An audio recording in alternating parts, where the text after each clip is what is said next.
Hello, everybody. Welcome to Free Kiwis. This is our second in a series of conversations that we're having just with the two hosts. We've got James, who's currently in London, and me, Michael, in Wellington. And today I'm going to explore a few ideas and bounce them off James, and we'll see what we can work out. The general direction that I'd like to explore is what counts as truth for us as human beings, whether there are different conceptions that are possible of truth other than our understanding of scientific truth. And I think where I'd like to start, James, is to get your reflections on whether, in order to have what we understand as science, I guess in the Western conception of it, whether we need to have a dualistic worldview, one where we separate almost into different realms of being, what we could call the sacred and the profane, or the material and the spiritual, or something like that. You know, another way of thinking about that might be actually the propositional versus the narrative, and we'll come onto that question a little bit later. But let's start with the idea of dualism, and you know, I'm not a philosopher, and neither are you, but we've both read a fair bit about this kind of thing. So it occurs to me that when Descartes identified dualism, he was observing a change in the European worldview, perhaps from between the medieval view and moving into the Renaissance, when things like Protestantism started up, which changed the relationship that people perceived between themselves and God. And he observed that people were now seeing the world, the material world, as somewhat separate from the spiritual world, whereas perhaps previously they'd been more entwined or more at one. And maybe a good place to start might be to ask you about the classical Greek worldview and what you know about that. I mean, I'm aware that at some point in the ancient Greek culture, they would see spirits in just about everything. There'd be a spirit in every flower and tree, and perhaps home spirits, spirits of hearth, and so on as well. Can you comment a bit on that and how that sits in relation to whether they had a dualistic view of things or not? Yeah, well, there's a lot there. I mean, I suppose most people see the beginnings of Greek science, or proto-science, we should call it, in the so-called Ionian Enlightenment of the 6th and 5th centuries BC, so especially the Milesians, right? Yeah. Thales and Anaximander and Anaximenes. And, which, by the way, James has a video on his channel about. If anyone's interested in the Milesians, you should certainly watch that. Yeah, I've got one on the Milesians, and I've got one on Heraclitus, and it's interesting because in the one of the Milesians, I basically take the old-fashioned view, which is that they were some kind of proto-scientists, and they were kind of reaching their way towards these principles of reductionism and simplification, and sort of using reason and evidence to work towards universal theories, or at least theories of broad application. So all things that we now associate with science. I think they were kind of groping their way towards that. Having said that, with Heraclitus, I think that he has a very strong mystical element. You know, he thinks that the world is fundamentally fire and poor, and what he means by fire is, I don't think it's a very scientific principle. It's not, you know, you might think that there are strong and weak forces, or there's force of gravity and things, and those things can be backed up in a robust empirical manner. I don't really think that's what Heraclitus was doing. So the picture's a really complicated one, I think. And I mean, once you get into, I think Greek science is probably at its apogee once you get into the Hellenistic period, with mathematics, which in Greece is mainly, in the Greek world, is mainly geometry. And you have some experimentation, including vivisection, unfortunately, in Hellenistic Alexandria. And what occurs to me is just that it's difficult to even talk about this because there's so many different things you might mean by this dualism. For example, you could operationalize it just in the sense that did they have a sort of what we might call a distinction between church and state? And the answer to that is something like, no, not really, but it does seem to be the case that in ancient Greece, even though there were priests and even though they were religious experts, they didn't have a kind of trumping authority, and the political power tended not to be in the same hands as the religious power.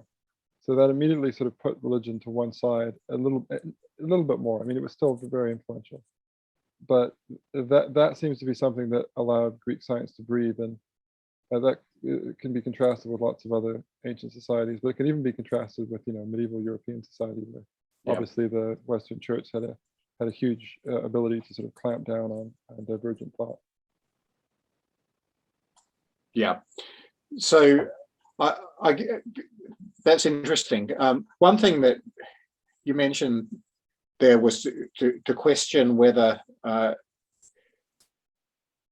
Herodotus had the right view in terms of the composition of the universe. You mentioned that he saw it as being based in fire, rather than understanding the forces as we now do in modern physics. But I wonder if that raises something that we need to clarify in terms of what we mean by science, which is whether we mean that they had a propositionally accurate view of things, or whether they had a scientific way of thinking and of testing ideas, which is a little bit different, because of course the propositional theories of science keep developing. But it seems to me the more fundamental question is whether they were developing then in a way that we would call a scientific way, but through theorization and observation and so on, and testing of theories. Yeah, and I myself think it's more useful to think of science as a kind of spectrum, a gradient, that it's not a binary switch that's flicked, and one moment you're not doing science and one moment you are.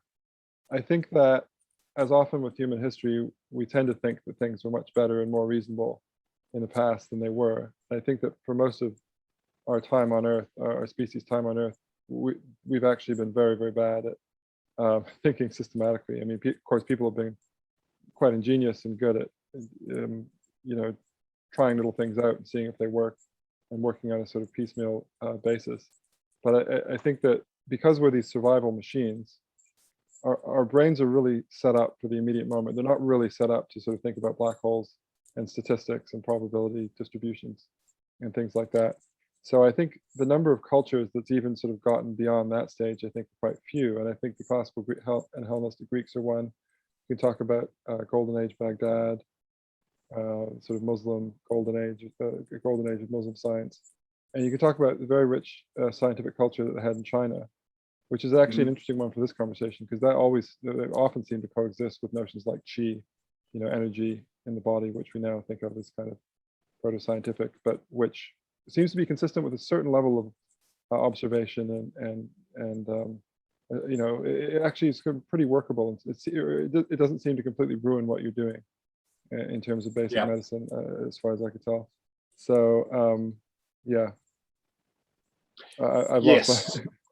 No, that's okay. So we're kind of teasing out different possible meanings of dualism here, and you raised an important point about the political level, whether or not you have a separation of kind of state power from religious power, and that probably is an important distinction for my idea that a dualistic worldview is to an extent necessary for science as we understand it to develop. And I guess the central claim there is that if there is an authoritarian protection of certain ideas as being sacred, then that rules out, for fairly obvious reasons, an open inquiry. You can't then conduct science freely. At the very least, you end up with Galileo's problem that the Inquisition will come looking for you and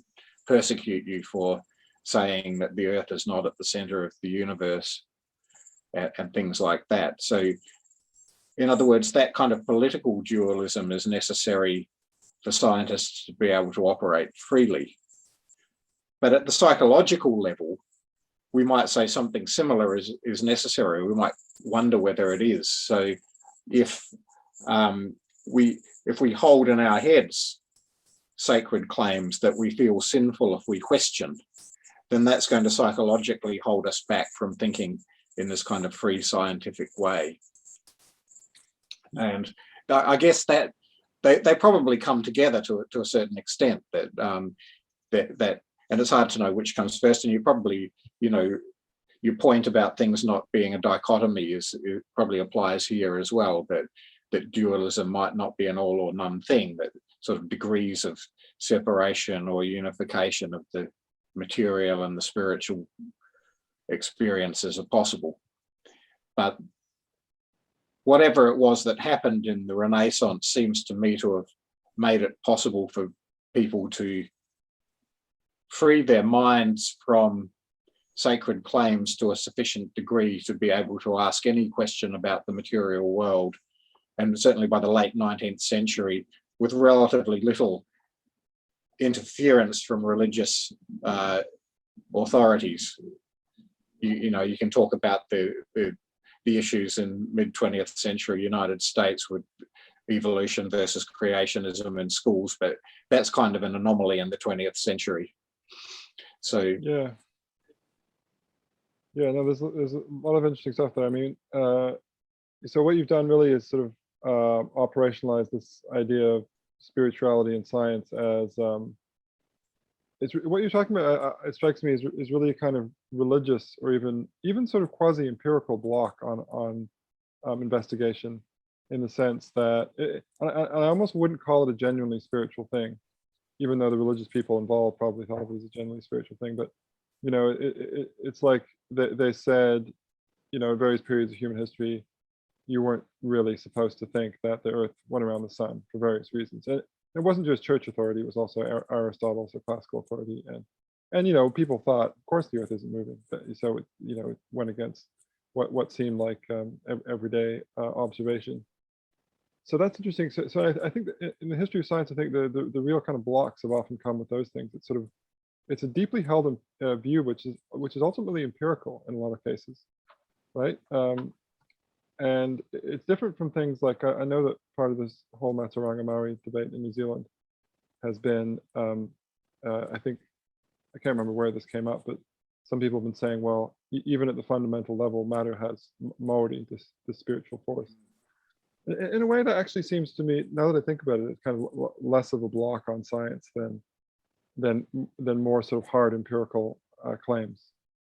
You could make harder empirical claims along those lines, such as, that if you say a prayer or why it's during a fermentation process, then it's going to speed it up, which I think is the claim that they put in some of the draft materials for school curricula. So that seems like another one of these instances where it's just a sort of strong commitment to an empirical claim that blocks other possible, and in this case, probably more accurate empirical claims. Well, I suppose from a sort of materialist perspective, you might say that claim that Maori or life force underpins everything in the universe is merely irrelevant. You can operate with it, but it doesn't add anything to your scientific explanation, because you can't test it. In Popper's terminology, it's not falsifiable. So you can make that claim, but it doesn't help us theorize scientifically to do so. And by Occam's razor, we should probably eliminate it from scientific theories, because it's an unnecessary claim that clutters up our explanations of things. Yeah, that's right. So that's right. So it's kind of an irrelevant add-on, although in some ways it's not an illegitimate one, as long as, and this is a big if, a big as long as, it doesn't actually interfere at any stage with scientific investigation, because that's often the tendency, right? To sort of smuggle in other empirical or normative claims through that spiritual backdoor, and say, oh, because all matter has Maori, we need to take these environmental policies into consideration, or whatever, right?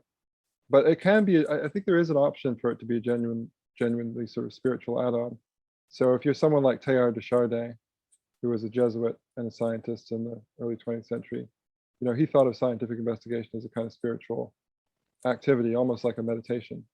And some people have taken this view that science is just sort of wondrous to behold, and that the true nature of the universe is just a spiritual experience in itself.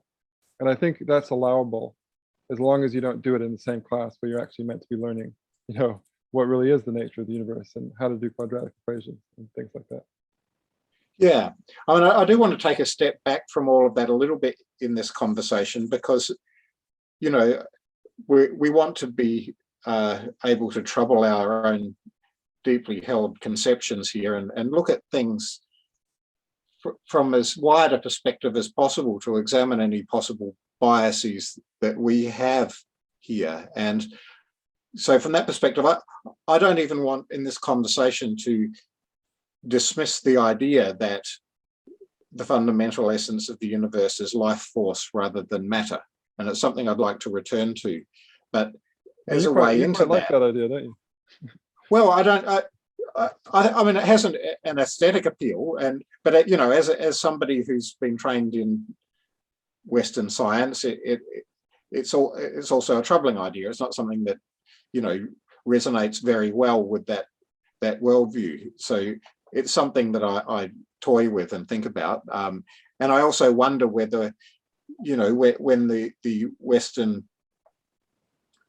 world became more dualistic in the Renaissance, whether we lost a connection to the world, because when we talk about that idea of Māori underpinning things, life force underpinning things, we might be reminded of paganism all over the world that did see spirits and everything, that everything was kind of spiritually alive in a way that doesn't occur to us anymore, and whether there may have been a kind of connectedness that was beneficial to life or to our sense of well-being in that. And so could it be that dualism cost us something as well as giving us something? Perhaps it gave us this ability to have this incredibly powerful scientific approach to understanding the natural world, arguably unparalleled. I mean, certainly now, through those tools, we seem to have a deeper understanding of the nature of the universe, the nature of life, and so on, the way the human brain works, these incredibly complex things than we've ever had before. Amply assisted, we have to say, by developments in mathematics. So one question we can ask is whether any of that would have been possible had we not taken the dualist step. But another question we can ask is what taking the dualist step might have cost us in terms of well-being and what we might see as mental stability, mental health, robustness of being, this kind of thing. Yeah, no, I mean, what you say there about the sort of #regret of living in this more rationalistic universe. I mean, I don't want to trivialize it because I think it's a real thing. I think I even probably feel it myself in some ways. And of course, this was something that was spoken of quite frequently in the Romantic movement. So William Wordsworth, who was one of the great poets of the English Romantic movement, probably the great poet of that era, he has that sonnet where he says at the end, "I would rather be nurtured in a creed outworn." He says he would rather really be a pagan, some kind of polytheist, because that would allow him to sort of see the wonder of nature anew in a way that it's been sort of, according to him, obscured by all the getting and spending of modern capitalism and development. And I think he wasn't alone in feeling that. But there's something else I just want to add in, if I may. You can choose to completely ignore this if you want, but go ahead. I mean, I think one thing that I've been reminded of in a couple of books I've been reading. So Tom Holland's book Dominion on the influence of Christianity in history, and I think Neil Ferguson's Civilization tells the story as well, and that's a story about the triumph of Western science or Western derived science as being fundamentally bound up with monotheism. having this idea of a single God and having the idea that there are rules that pertain universally across the universe because it's all sort of guaranteed by this single arbiter. There's one system and there's one God at the top of it. So in that model, the sort of essentially Enlightenment religion is deism, which was actually very popular among the luminaries of the 18th century. The idea that God isn't constantly intervening in the universe. He sort of set it up like a watch. He's kind of the first cause and then let it run, kind of. He just kind of let it run, but he had all the laws. He designed it all. He had the laws in place. And there's an episode, I can't remember all the details of this, but some learned Jesuits go to the Chinese court in the early modern period. And it turns out that their ability to predict the movements of the stars is actually measurably better than the Confucian or the Chinese mandarins, the official court mandarins. And it seems like even some of the Chinese scientists themselves attributed this not only to sort of greater Western skill in science, which was at that point becoming apparent, but specifically to their religion.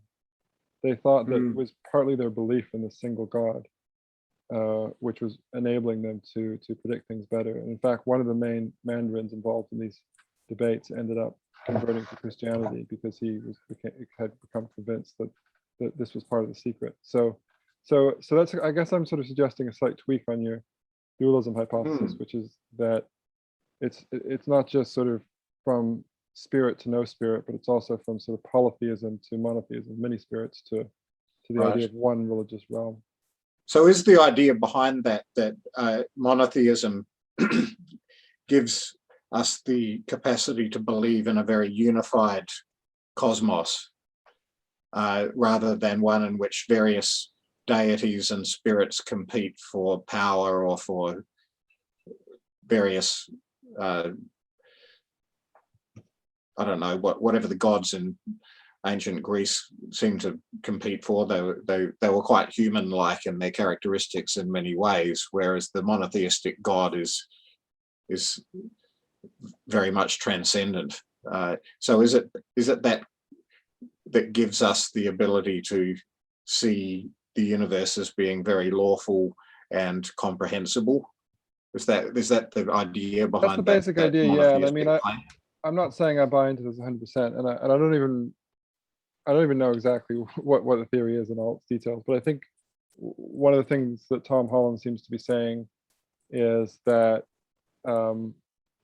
Chinese science, and again, I don't know if this is actually the case, or traditional sciences or proto-sciences are often based around ideas like the elements.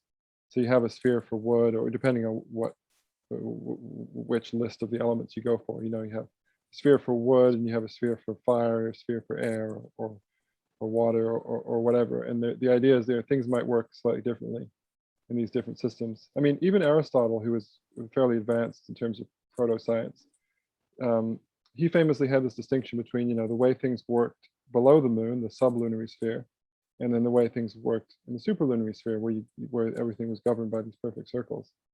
And that lasted, well into the early modern period. And it was at that point when this deism was becoming more popular that people started to attack it. Coincidence?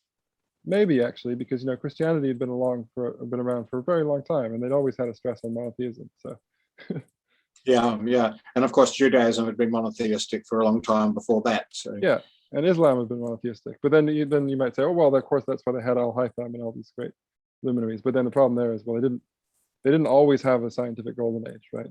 And not all the Islamic caliphates had the same amount of had the same number of scientific breakthroughs. So there's a lot of variation there as well.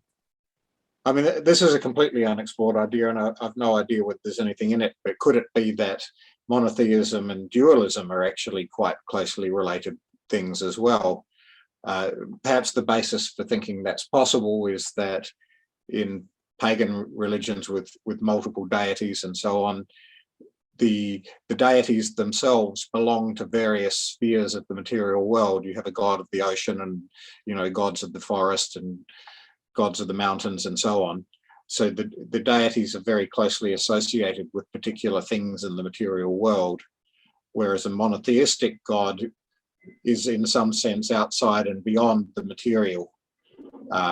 or at least perhaps infused through it all equally, or however you like to conceptualize it, which might give us the capacity to conceive of the God in some sense separately to the material. Yeah, that sounds to be along the right lines to me. I mean, of course, there are always complexities with human cultures, and the Christian idea of the incarnation, that, God is literally present in the human body, in the entirely human body and entirely divine nature of Jesus Christ. But yeah, on the whole, I think that's a reasonably promising idea. Yeah. So to come back to this question about dualism and the material versus the spiritual, perhaps now we could put it on a slightly different footing, and I think in this is a way to understand potentially what we might, let's be very, very intellectually generous here and consider this idea that life force, or perhaps consciousness in a more modern way of putting it, underpins the universe as much or maybe more than the material. So if we take a dualist view, then either consciousness has to emanate from the material, or the material has to emanate from consciousness. That seems to logically exhaust the possibilities, right? Now, what might we mean by that? Well, maybe we'll set that aside for a minute and just explore what we might mean by saying something is true. So the word true in the English language can mean various things. It can mean, propositionally correct. That's one meaning of true. It can also mean things like loyal and sound and so on. So it's interesting that it can have those different meanings. That doesn't of itself prove anything, of course. Words can have different meanings, but so let's think about two different meanings of truth and see whether we think they're equally necessary for existence or flourishing, or whether we could dispense with one of them and still maintain our humanity. So one of those meanings of truth is a propositional statement that is falsifiable, that has not yet been falsified, despite reasonable attempts to do so. So that's a kind of Popeyrian scientific conception of truth. So for listeners, Popper was a philosopher of science who didn't see the goal of science as proving that things were objectively true, but rather testing them and attempting to falsify them and preferring explanations for phenomena that had not been falsified despite attempts to do so. So that's what we might call a post-positivist view of science. Would you agree with that, James? With the Popeyrian view, or with your? Well, no, with that description of the Popeyrian view. Have I got that right in terms? Yeah, no, I think that's right. I think that I think that is the Popeyrian view. I mean, I think that it's interesting because fundamentally, the Popeyrian view is a bit of a slippery one in the sense that it seems to be sort of very hard-headed and empirical, but actually in some ways it's quite radical, right? Because he's saying we never really know what's true. We know what's false. We can falsify certain things. We can say this hypothesis has been proven wrong. The hypothesis that if I throw the tennis ball in the air, it's going to keep going up can easily be disproved. I've just done it. I've thrown the tennis ball in the air and it's dropped to the ground again, so that's been disproved. And so the set of all hypotheses which haven't yet been falsified is what we sort of think at the moment. And we're gradually, we keep sort of moving closer and closer to the truth, but we can never really say for sure that we're there. I think that's the Popeyrian view. I mean, as you know as well, I mean, I suppose I could just add that, critics of Popper have said, well, even though that might be an important insight and a great part of how science goes forward, do scientists really do that? Do they really just try and falsify all these hypotheses, or Kuhn said actually no, they're working with paradigms, they're working with things that they think are probably true. So they're not going to do the tennis ball experiment because we know that, and they're going to be highly sort of influenced by the questions that their era has deemed to be relevant and interesting.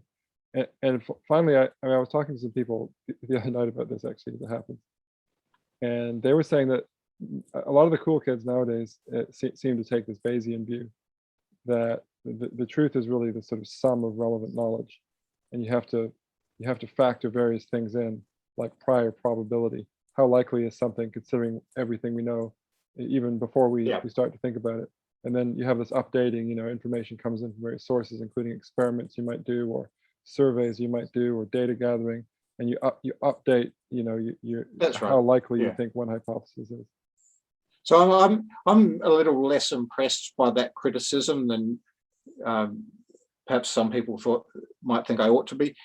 And that's because, first of all, I think that latter thing, that kind of Bayesian view of things, with which I agree, is just a refinement of Popper's view, really. That perhaps a more important criticism might be Kuhn's notion of paradigms, in the sense that rather than sort of asymptotically moving towards the truth, I think that insight tells us that there are other quite different theories that might explain things equally well. So we're not necessarily just constantly refining the same theories or the same theoretical trajectory, but sometimes you'll pop into a completely different perspective on things that will encompass the previous view, but also expand it into a range of new phenomena.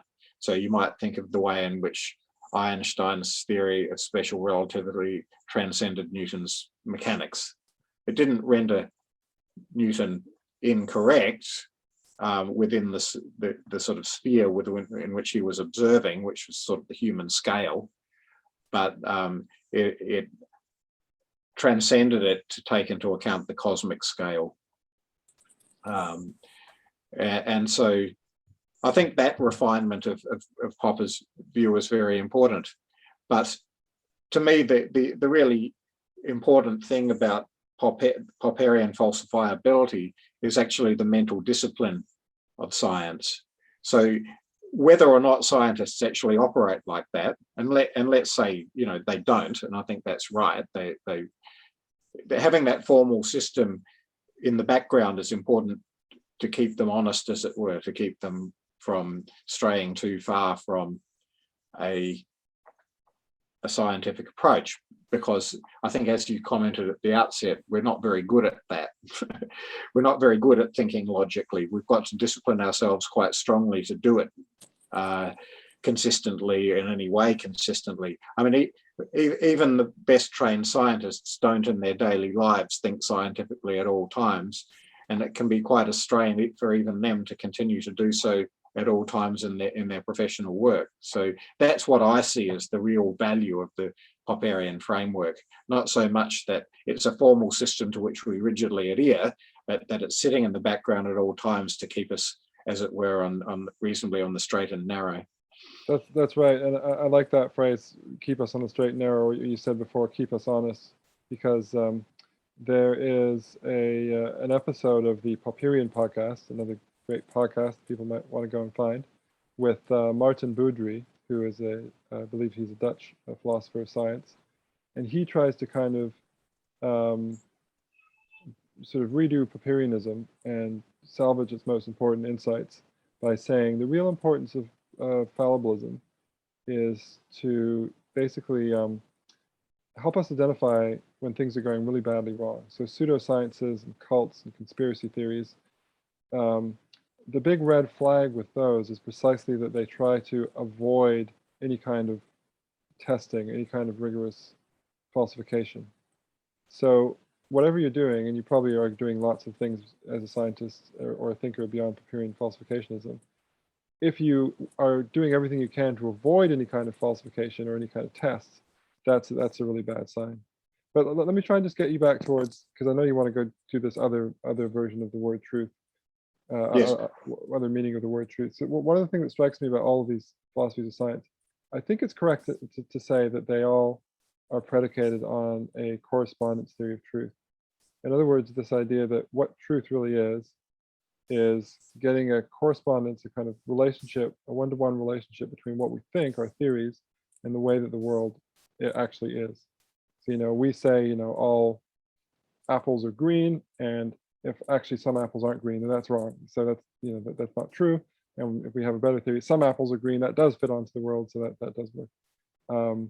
So that's all these theories of science seem to be using truth in that sense. But I'll let you say what are the other senses? Some of the other senses in which we use the word truth. Yeah. So just before I do, I'd just like to finish off by saying that whether we take a Popeyrian view or we follow one of Popper's later critics, one thing that we have moved away from in science is the idea that we are going to get to the objective truth and know that we've got there.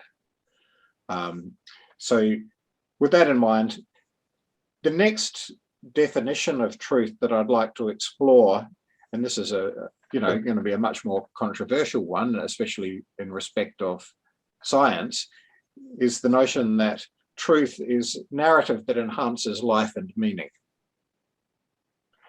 And that might mean a lot to a medieval, the idea that the stories of religion, say, give life its essence, its meaning, that without those stories, life would appear empty and nihilistic.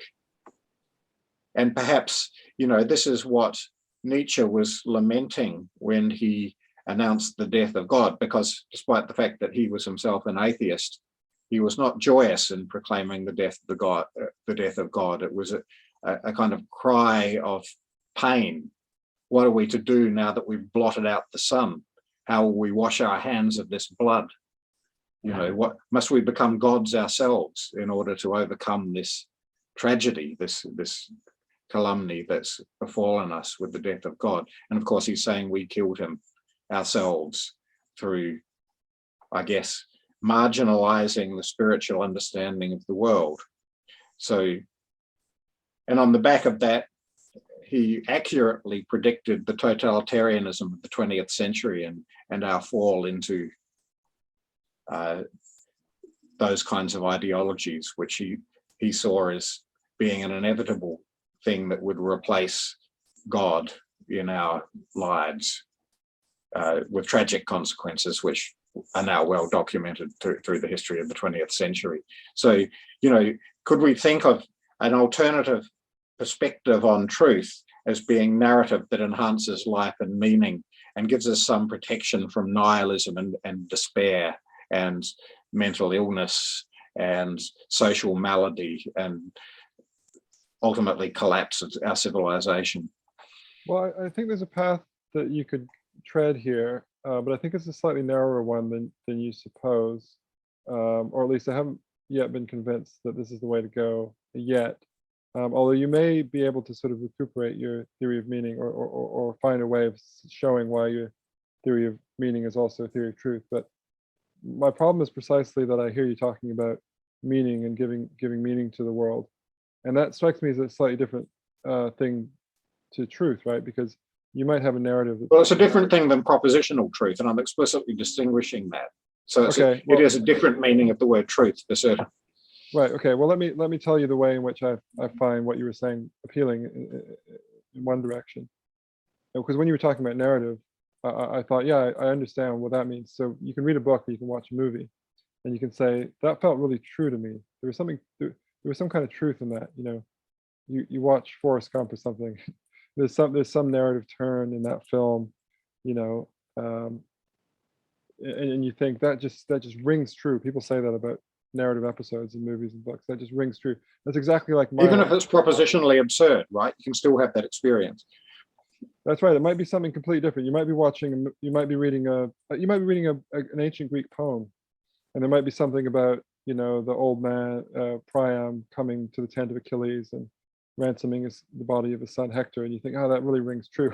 Of course, you've never had that experience. You're living in the 21st century, but you might have had experience that sort of goes to the same place. So what's going on there? And I guess I think what's going on there is something like it's analogous, or it's close to this correspondence theory of truth again. It's sort of like you had this experience that maybe in some way has has evoked the same emotions or similar emotions, or tweaked the same part of your human nature as was tweaked in ancient Greek minds by that story. So, and I think also I can understand what people mean by stories kind of ringing false, and I think we can see this in times when there's a lot of propaganda around, or political correctness, like there is now.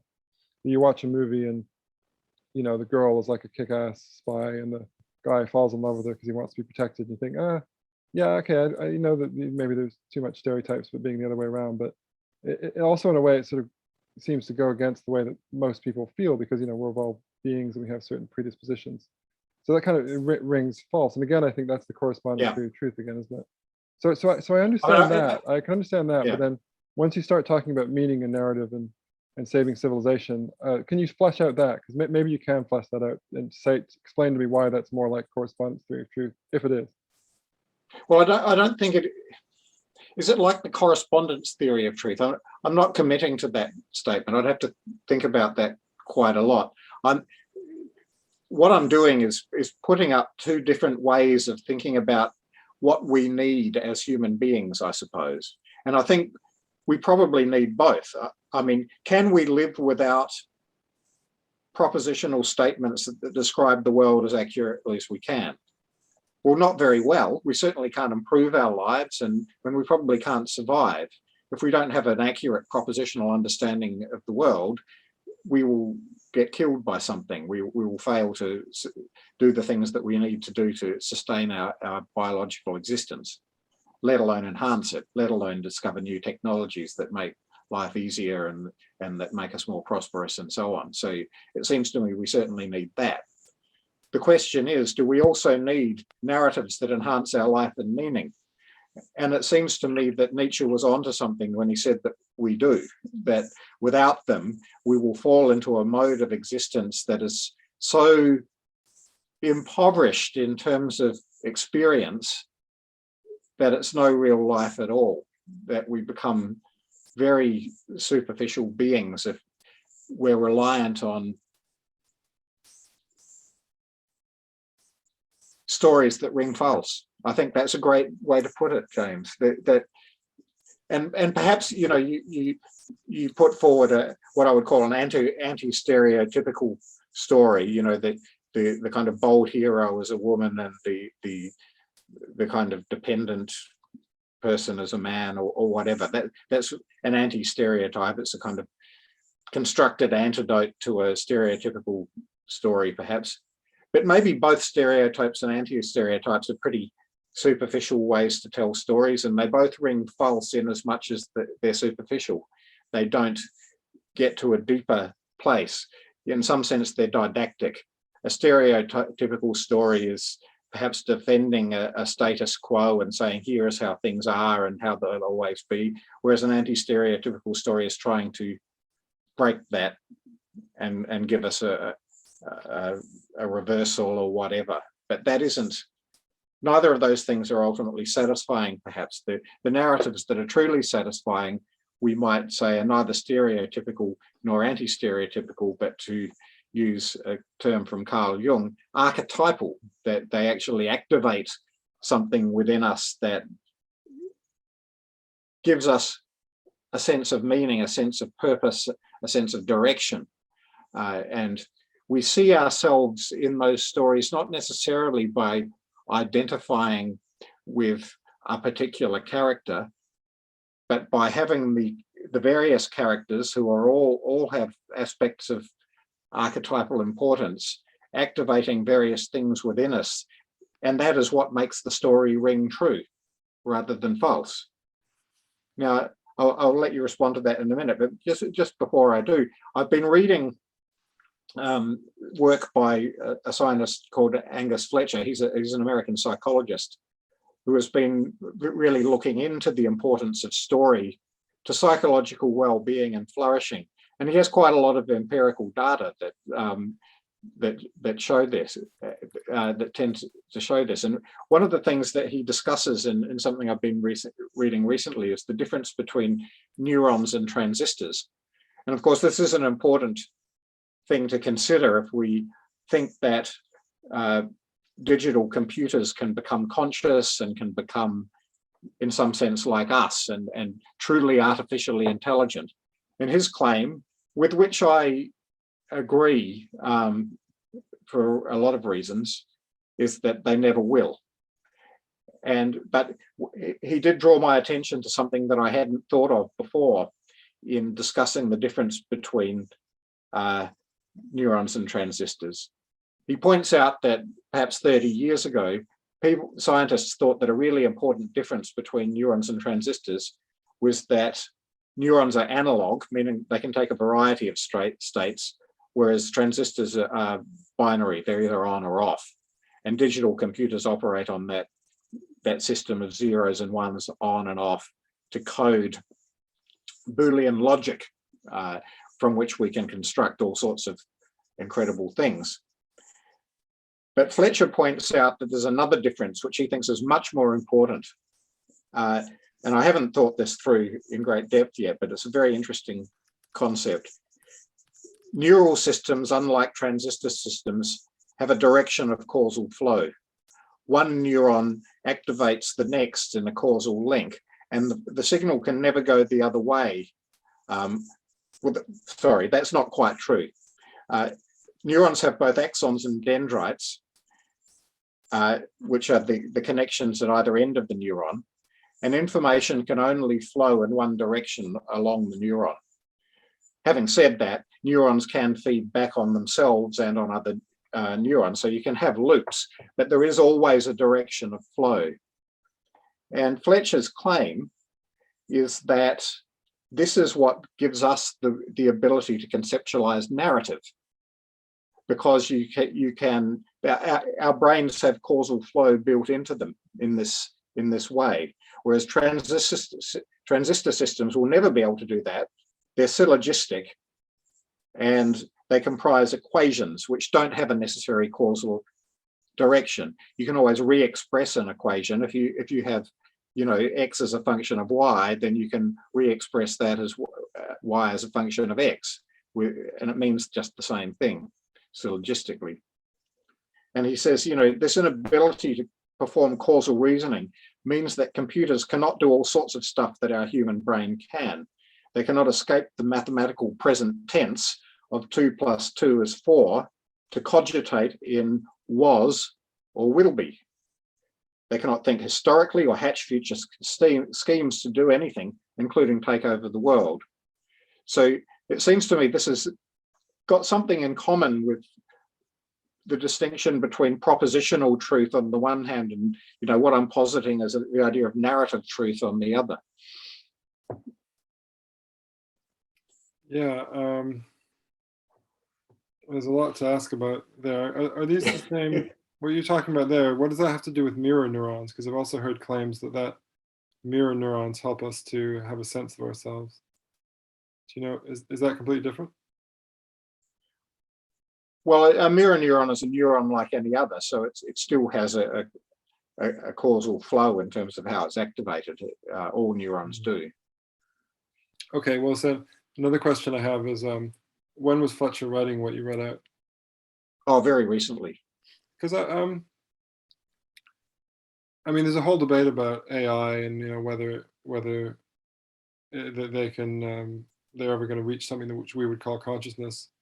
And I'm kind of I'm more, I don't know if the word is optimistic, but I kind of take these claims more seriously, that you could get to something like human consciousness just through really kind of brute force algorithms. And it does occur to me that, even if you look at something like Google DeepMind, which has been playing Go and chess and helping us to unfold various types of protein and things like that. Even just watching this thing play chess, you can see that I don't know if you want to call this a narrative, but it's able to structure long-term plans, very complicated long-term plans, very successfully. So is that something that necessarily requires these? Well, I think Fletcher's response to that might be that actually they're not formulating long-term plans. What they're doing is pruning decision trees. So when a computer plays chess, for example, it doesn't do it in quite the way that you or I might. I mean, we do formulate plans, but the computer will generate all sorts of possible chains of moves ahead, radically prune a whole lot of them very quickly because they're clearly no good. They'll lead to a disastrous situation, and until it prunes down to what it sees as, or what it computes to be the optimal one within the constraints of the amount of time it spends on the task and how it's programmed. So I think when you say it's formulating a plan, that might be us projecting the way we go about playing chess on the computer. Now, of course, the computer has such immense computational power that, you know, the best computers can now easily beat the world champion. However, that doesn't mean that the computer is playing chess in the same way that the world champion is. So I think there is something in this idea that narrative is a preserve of human brains in the way that digital computers may not ever attain. Now, that's not to say that we couldn't come up with some different computer type architecture that could operate in that way. But Fletcher's claim, at any rate, is that digital computers won't. And it's not an analog digital distinction that's the issue. It's whether the architecture of the digital computer is capable of a narrative flow. And can you remind me, so what is it that produces what you're calling there a narrative flow? So these particular types, they're not transistors? No. So the neurons, according to Fletcher, because they have a necessary direction of activation, and we're talking about, of course, you know, billions of neurons in your brain that interact in a complex way, and they do feedback and so on. There are loops, and the brain is all constantly active in the sense that all the neurons are always alive and have base levels of firing and so on. But that information flows through neural pathways in one direction only, because a neuron can only transmit a neural impulse in one direction along its length. Okay, well then, so if that's going to entail that we could only have narrative if we had that type of brain, i.e. if we had sort of neurons rather than transistors, then it would need to be the case, I guess, that transistors couldn't produce anything which we would see as narrative. That is indeed his claim. So there are these AI programs that can apparently produce, you know, stories that make sense and so on. But he's saying that actually that's a trick, and that they're not actually producing a story because they don't actually understand the narrative of what they're doing. They're just putting together a pattern of words according to an algorithm. And that isn't what human beings do when they create the important stories of our cultures, at any rate. The ability to do that is dependent on this neural causal flow. That last bit strikes me as maybe a bit sort of ex hypothesis, though, because i.e.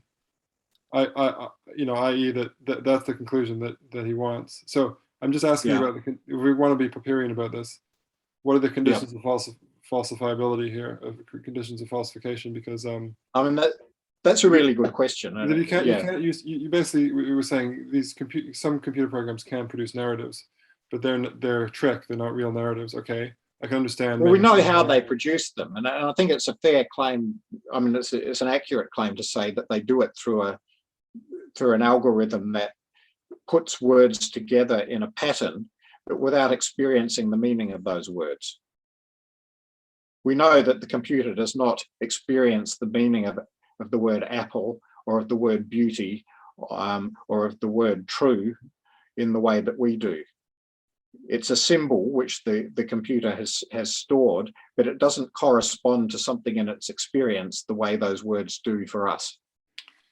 Yeah, I mean, again, like maybe. I don't know what it's like to be a computer. I thought about this problem a lot when I was doing my PhD, which was in human vision. But I was working with a bunch of computer scientists. This was in the early 1990s when robot vision was very rudimentary. Yeah. And these people were working on this problem of having computers recognize objects, which is incredibly difficult actually, because the separating figure from ground is very hard, and then how the computer will recognize the object when it's rotated in 3 dimensions and alters the way it projects its image is very hard. And certainly computers have got far, far better at doing that in the 30 years or so since then. But one of the things that occurred to me back then, and I still think, is that the reason why, or a reason why, computers and robots do not experience meaning in the way that we do is because they don't have bodies. They don't interact with the world, and they don't need anything from the world in the way that we do. We've evolved our brains in conjunction with our bodies to serve our biological needs, whereas computers are things that we just build to perform certain functions. They don't have an experience of the world through a body or sensory systems in that way.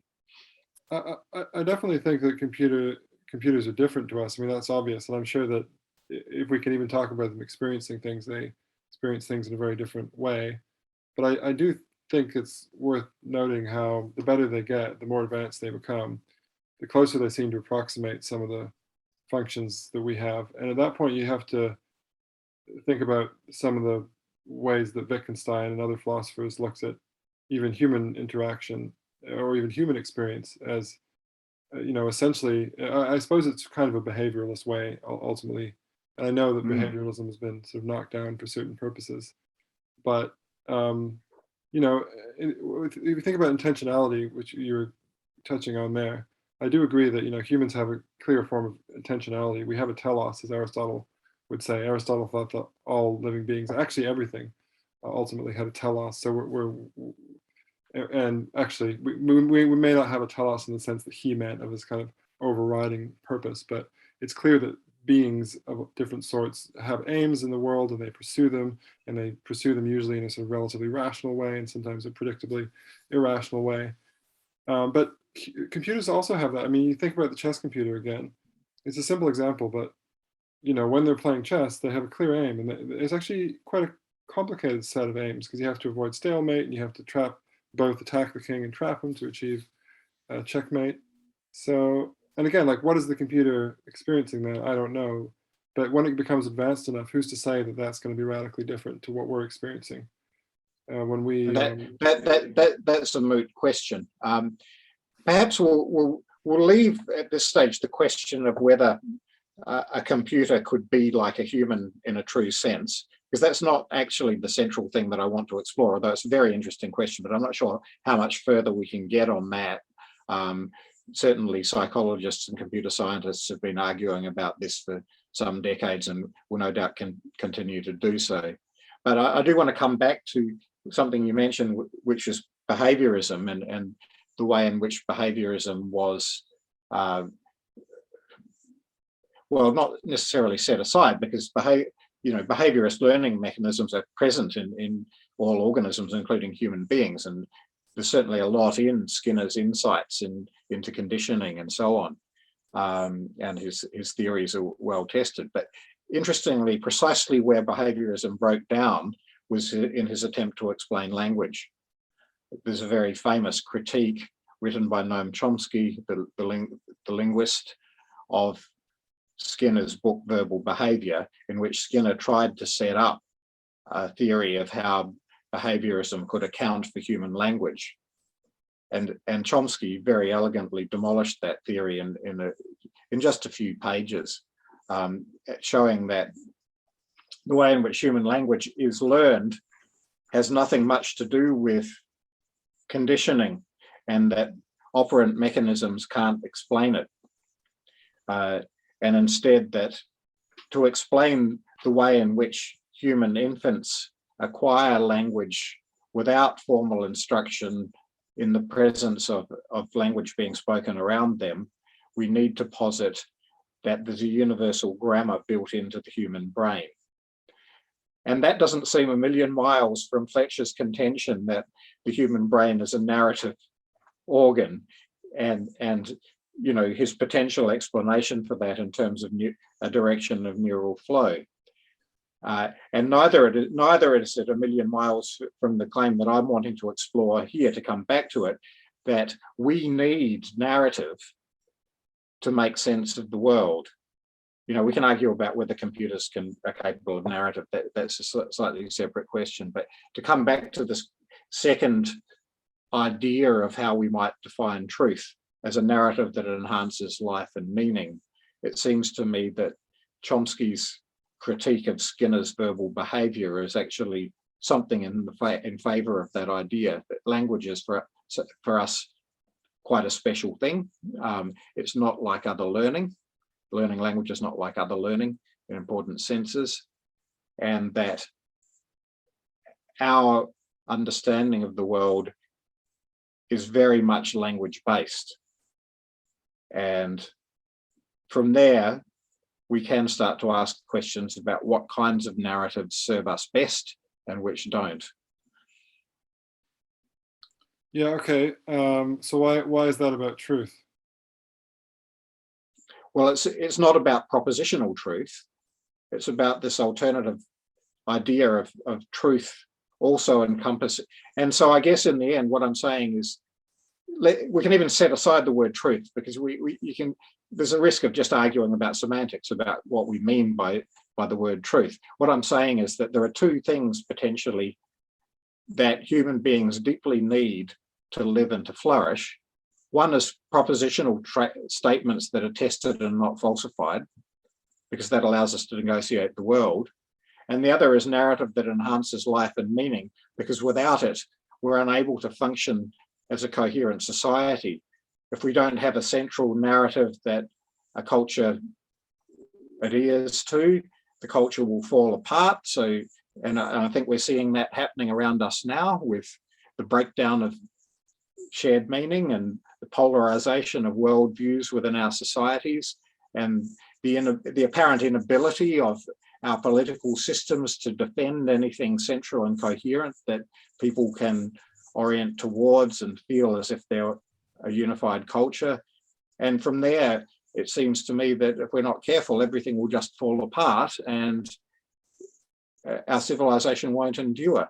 And to be sure, another one will arise, but perhaps we might expect that whatever that is, will have a coherent central narrative that people can orient it towards. So is it the case that we, in addition to propositional accuracy, we need narratives that help us to sustain our culture and our coherence as a culture? Yes, I think that's true. I mean, I think there's a lot in what you're saying. There's so many different parts of it. I'm sympathetic to the idea that we need to have some kind of social coherence. I'm sympathetic to the idea that it helps to have some kind of narrative that lots of people agree with. I'm also kind of hostile to those ideas. I mean, I can see how those things work, and I do think that, you know, it's better for people to get on than not get on. But I also am a great believer, as I know you are, in a fundamentally open and liberal society. And that means Yes. I also think people have the right, if there's a dominant narrative in their society, to attack it, whether that's Christianity or Islam or wokeism or what have you. So what you're talking about there is what we might call classical liberalism, or broadly speaking liberalism, and perhaps that we could see as a meta-narrative that sits above other possible narratives, precisely because it allows a multiplicity of narratives to take place. And maybe in that sense, it's a very strong narrative. And so, rather than seeing that as an objection, we might see that as a vindication of the idea of narrative, that we tell a story about how we share ideas and contest ideas in our society, and it seems to have worked well to enhance our prosperity and our peacefulness over the last couple of centuries. Yeah, I mean, let me make a suggestion. I think that when you're talking about truth and narratives, I can see what you mean, and I also like that idea, and I think it's an important one. And I do think that Jung, you know, another figure who maybe isn't the intellectual flavor of the month these days, at least in schools of psychology, I think he was touching on something important when he was talking about archetypes. So stories that seem to recur in lots of human cultures, possibly because they go to sort of quite deep places in our human nature, which is basically the same for all of us, right? Because we all inherited this DNA, most of which was formed on the African plains, before we moved to other parts of the world. So I can see what truth and narrative means, but my suggestion is just that this is just one thing that narratives might have. It's one characteristic that narratives might have. And there may be others too. So you might go to a film or go to an art show or something, and you might say, that one really rang true to me. And the other person might say, well, I just really like the splotches of color. I didn't think it was true, but I just thought it was kind of pleasant to look at. Or, that film kind of didn't really mean anything. It was kind of a surrealist film, but it didn't make any sense. So they wouldn't be using the language of truth. But even though truth is something which you might like, and that kind of truth is something you might like in an artwork, it's not everything. And similarly, I think, with these narratives, I think we're not talking about truth anymore, really, but Christianity, for example, or, maybe let's just make it completely hypothetical. In a science fiction novel, you might go in a spaceship.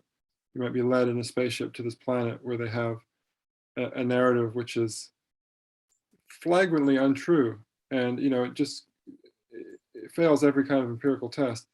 In terms of prior probability, the stuff that the master narrative describes is just so unlikely.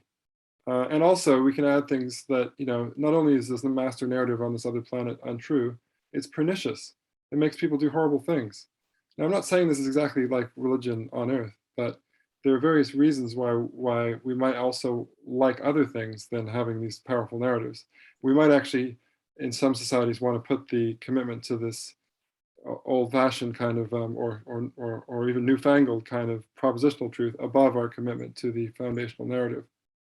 And that's certainly what we've done. And I guess the question is, do we know what the consequences of that will be? We've certainly seen some good consequences of it. We've seen, how elevating propositional statements and testing them and preferring ones that accord with observation and having quite a sophisticated apparatus called science to do that, all of the benefits that have accrued from that. I guess, the open question for me is whether that elevation or perhaps the marginalization of the narrative conception of things has costs that we're not so aware of, or we haven't really thought through, or that are maybe just now starting to play out in ways that seem to be pulling things apart. And I really don't know the answer. This is a genuine exploration of something that I haven't reached any firm conclusions on. But I would in regard to your point about the different kinds of films and whether somebody thought it ran true and somebody else thought it was just kind of visually interesting or whatever, we might observe that there are some stories like the Iliad or like Oedipus Rex or like Hamlet that have stood the test of time and which seem to continue to ring true in very different cultures than the ones in which they were conceived, which may make us suspect that there are certain narratives that have a very great deal of power for us and that we're drawn to them, and we must be drawn to them for some kind of reason. I mean, you could say, well, they're just beautiful and they're just nice stories and we like nice stories, but that doesn't seem a very satisfactory answer to me, because there's something in the structure of those narratives that seems to feed us psychologically. Yeah, although this is my doubt coming back in, though, the kind of truth that those stories enjoy, and I agree that I do have some tendency myself to speak of them as true, universally true in some way. That kind of truth may actually be sort of tangential to the propositional truth that we were talking about, because it might be orthogonal to it. It might be a completely different sort of thing. I'm not arguing some kind of correspondence between those two different meanings of true. We could use different words for them, and in many ways it might be cleaner to do so, because when you use the same word to refer to two different things, you run all sorts of risks of confusion, even though we do understand different meanings of the word true, we might be confusing ourselves by doing that.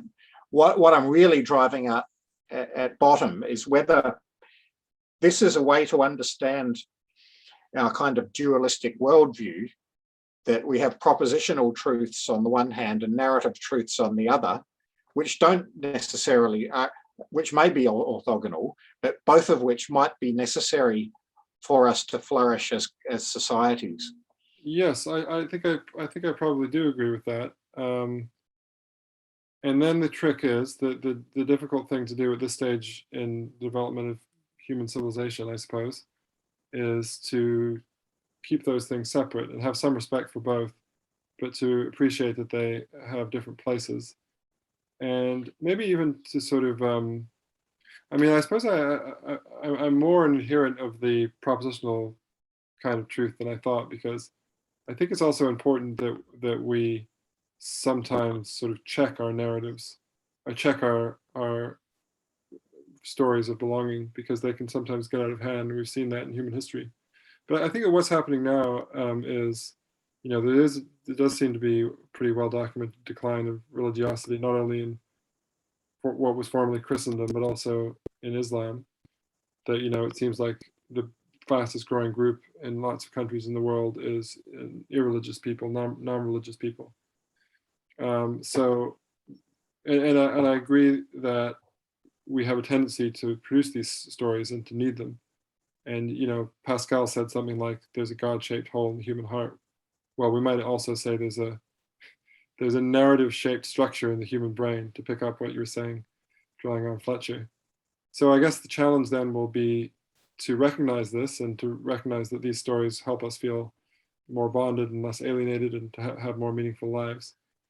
And then to do that in a way, to tell these stories and to engage in these rituals in a way that doesn't drive us to completely crazy places, and to use the sort of old, the more boring kind of propositional truth to check the more florid sort of outgrowths of the narratives that we invest in. Well, that's right. And maybe it's the case as well that there isn't a trajectory of the way narrative is understood in cultures, and the demise of monolithic religions is not a sort of falsification of that idea, but a development of it.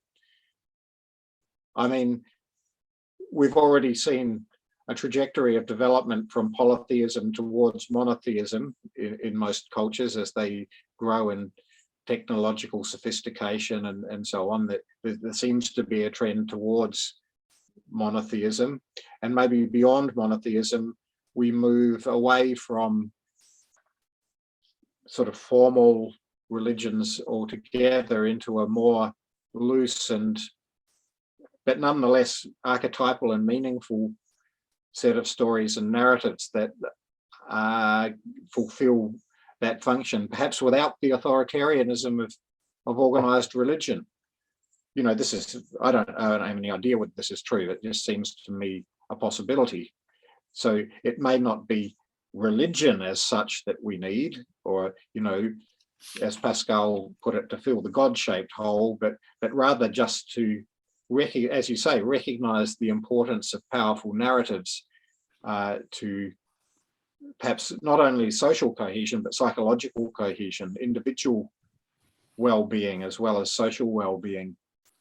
We may need these things to help us have a sense of meaning and purpose in our lives, rather than just being biological organisms that live and reproduce and die. It seems, we as human beings, we have the experience of being something a little bit more than that. And perhaps that's a total illusion and irrelevant, but it isn't, in as much as we might think that enjoying life is a good thing as well as just living it. Yeah, the thing is not just to live, but to live well. That's another, as they say, Aristotle quotation. As they say. All right, I have to end everything with the Greeks, but that was really good. I mean, I think that's a natural place to end. I think so too. It was a very nice discussion, and certainly helped me think these things through a little more. So thank you for that. Well, thanks for bringing the main ideas. I hope I didn't talk too much because it was, but yeah, you had some interesting stuff to bring. No, I think you talked just the right amount, and we will put a link to Angus Fletcher's website on the below the video as well, so that people can go there and have a look if they'd like. Okay, and the other thing we should say is that we haven't decided on all the details yet, but we want to have a session which we're going to call a book club, and we're going to be reading together. I mean, 3 or 4 of us, Michael and I and a couple of friends, are going to be reading a book by the New Zealand American philosopher Jeremy Waldron. It's called The Harm in Hate Speech, and we're probably going to be meeting up, probably doing a live stream in March, and we'll tell you more about that closer to the time. But yeah, I just thought I'd mention that now. We'll do some more organizing so we have some clearer details. All right. That sounds good.